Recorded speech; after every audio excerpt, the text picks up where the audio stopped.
মহান আল্লাহর ওয়াদা অনুযায়ী মুসলিমদের তিনি কখনোই নিরাশ করেন না। কখনো কখনো তাদের কিছুটা ক্ষুধা, দারিদ্রতা এবং যুদ্ধ বিগ্রহের মাধ্যমে পরীক্ষা নিয়ে থাকেন, তবে তিনি তার রহমত থেকে কাউকে বঞ্চিত করেন না। আর মহান আল্লাহর রহমতেই গাজায় যুদ্ধস্তূপের মাঝেও খেজুর চাষাবাদে বড় সাফল্য অর্জন করেছে ফিলিস্তিনবাসী।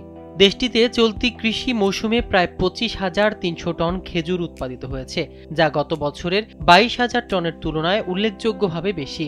দীর্ঘ 2 বছরের যুদ্ধে গাজা যেখানে ধ্বংসস্তূপে পরিণত হয়েছে, সেখানে খেজুর উৎপাদনের রেকর্ড যে কাউকে বিস্মিত করার মতোই ঘটনা।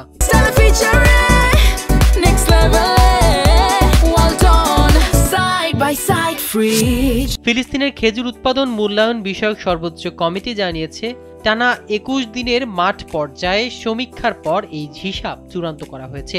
সমীক্ষায় দেখা গেছে 893টি খেজুর বাগানে মোট 3,51,000 গাছ রয়েছে, যার মধ্যে 3,22,000 গাছ ফলন দিয়েছে।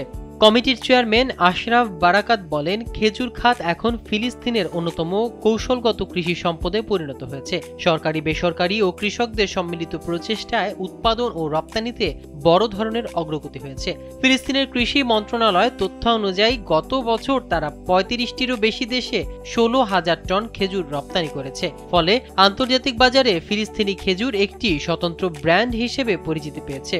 বিশেষজ্ঞদের মতে, বর্তমান প্রবৃদ্ধি অব্যাহত থাকলে আগামী কয়েক বছরের মধ্যে ফিলিস্তিন মধ্যপ্রাচ্যে শীর্ষ খেজুর রপ্তানিকারক দেশে পরিণত হতে পারে।